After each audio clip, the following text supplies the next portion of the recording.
Hello नमस्ते। आज म तपाईहरुलाई लोक सेवा आयोग नेपाल इन्जिनियरिङ सेवा सिभिल समूह प्रविधितर्फ इन्जिनियरिङ सेवा सिभिल समूह सिभिल इन्जिनियर वा सो सरह पदको प्रतियोगितात्मक नमुना प्रश्नपत्रबाट म तपाईहरुलाई आज जेनरल नलेजको बारेमा एमसीक्यू सिकाउने छु र एमसीक्यू बारे ज्ञान दिने छु।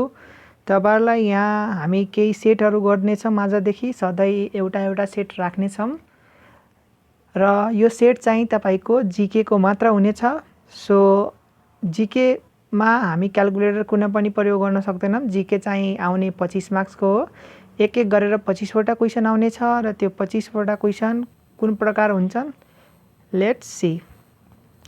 फर्स्ट क्वेशन रहेछ यहाँ पर एन्सर द फ्लोइङ क्वेशन मा हु ह्याड एस्टाब्लिश्ड द गोरखा दक्षिण बाहु।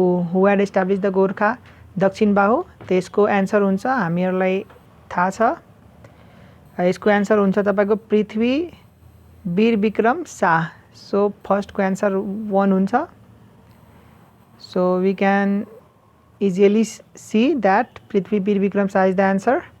सेकेन्ड मा छ who build the Dharara and Sundhara in Nepal. Dharara र सुन्दरा कसले बनाएको छ? भीमसेन थापाले बनाएको छ। यो सबैलाई नै थाहा छ हामीलाई। सो यसको एन्सर सी हुन्छ। 3 नम्बर को क्वेशन हेर्न सक्नुहुनेछ तपाईले। Which of the flowing statement is note correct. यो 4 वटाबाट कुन स्टेटमेन्ट करेक्ट छैन? Mahendra cave lies in Kaski district, यो राइट छ। त्यस्तै बी नम्बरमा हेर्न सक्नुहुनेछ Pandu cave lies in Jumla district, यो छैन। सिद्ध cave lies in Palpa district, सिद्ध केभ चाहिँ तपाईको तनहुँ जिल्लामा छ, पाल्पामा छैन, एउटा यो राइट छैन। र Gaumukhi cave lies in Pyuthan district, Gaumukhi cave चाहिँ प्युठान डिस्ट्रिक्टमै हो। सो यहाँको एन्सर बी र सी हुन्छ। सो अब यो क्वेशन नै गलत हो 3 नम्बरको, हामी यसलाई लिभ गर्छौं। सो 4 नम्बरको लागि the concept of separation between politics and administration was propounded by Woodrow Wilson। यसको एन्सर हुन्छ 4 को ए। सो यसमा नझुक्नु होला, 4 को ए हुन्छ वुड्रो विल्सन। अनि त्यसपछि तपाईले हेर्न सक्नुहुनेछ 5 नम्बरको क्वेशन छ according to civil service act 2049 how many types of leave are entitled for civil employee. Civil service act 2049 मा कतिवटा लिभ सिभिल इम्प्लोयको लागि छन् त त्यो थाहा हुनु पर्यो। 9 वटा हो। सो यहाँ डी लगाउनु होला 9 मा। त्यस्तै 6 नम्बरको क्वेशन हेर्न सक्नुहुनेछ तपाईहरु what is the time difference between Nepal and Maldives. Nepal र मालदिव्सको बीचको टाइमको डिफरेन्स कति हो? सो 45 मिनेट छ यसको एन्सर। सो बी लगाउनु होला। त्यस्तै when was the agreement made on the Koshi project between Nepal and India. Agreement कहिले भएको थियो कोशी प्रोजेक्टमा? सो विक्रम सम्वत 2011 को वैशाखमा भएको थियो। सो यहाँ डी लगाउनु होला एन्सरमा। त्यसपछि हेर्न सक्नुहुनेछ which are the two smallest two sub-metropolitan city respectively in geographical area in Nepal। सबभन्दा सानो दुईटा सब मेट्रोपोलिटन कुन छ जियोग्राफिकल एरिया को आधारमा पनि? त्यो छ एउटा नेपालगञ्ज एन्ड जनकपुर। सो यसको एन्सर ए लगाउनु होला नेपालगञ्ज एन्ड जनकपुरमा। मजाले अलिकति सानो गर्दिम। त्यस्तै when was SAARC established। SAARC कहिले एस्टाब्लिश भयो? 1985 डिसेम्बर 5, यो थाहा हुनु पर्यो। सो 9 को एन्सर ए हुन्छ। 1985 डिसेम्बर 5 मा SAARC एस्टाब्लिश भएको छ। अर्को अप्सन छ के 1985 डिसेम्बर 6, 1986 डिसेम्बर 5, 1986 डिसेम्बर 6।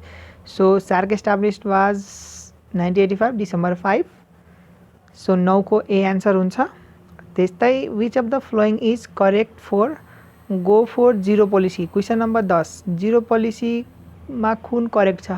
हामी अप्सन हेरौं। It is used by Australia related to COVID-19।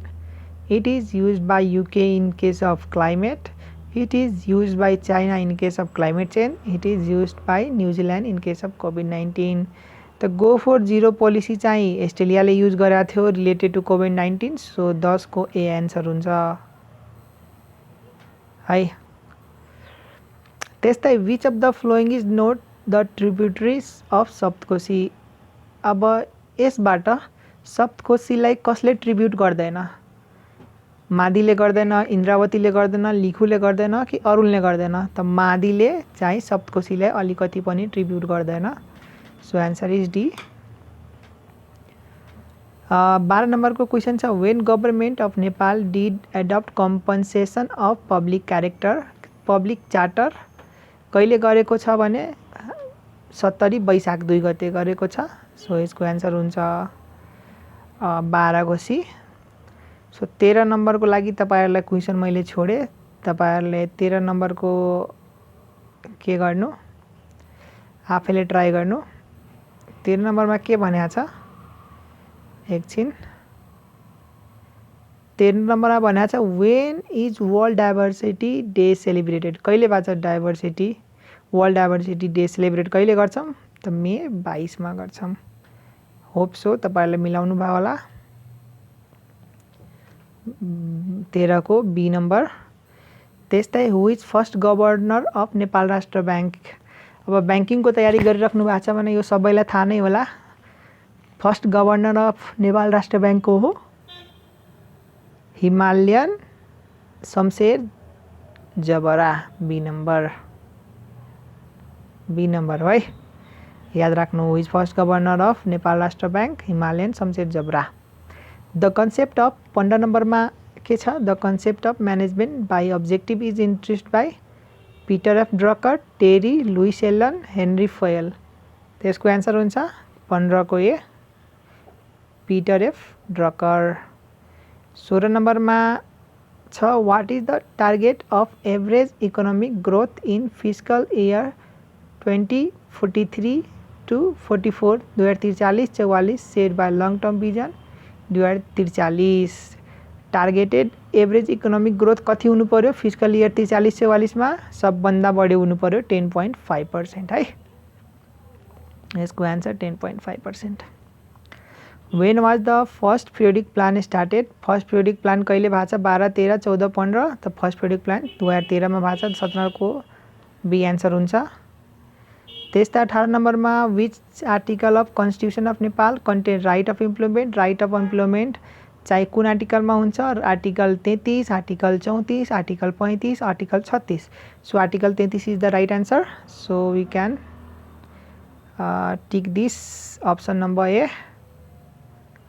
Okay what is the full form of BIM STEC। So option के छ? Bay of Bengal initiative for multi sectoral technical and economic cooperation. यही हुन्छ bay of Bengal BIM STEC को हुन्छ bay of Bengal initiative for multi sectoral technical and economic cooperation. So 19 को ए is that 19 को ए answer हुन्छ। मजाले ए लगाउनु होला। त्यस्तै match group 1 and 2 choose the correct answer from code.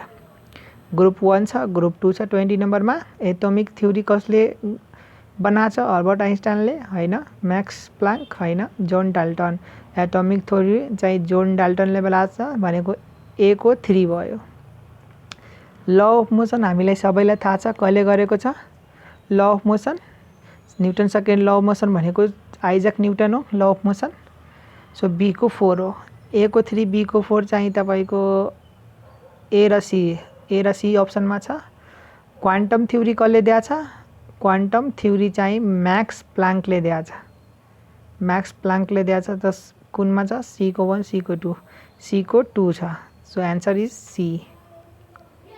Theory of relativity कसले दिएको छ? अल्बर्ट आइन्स्टाइनले दिएको छ। डी को 1। सो एन्सर हुन जान्छ सी है।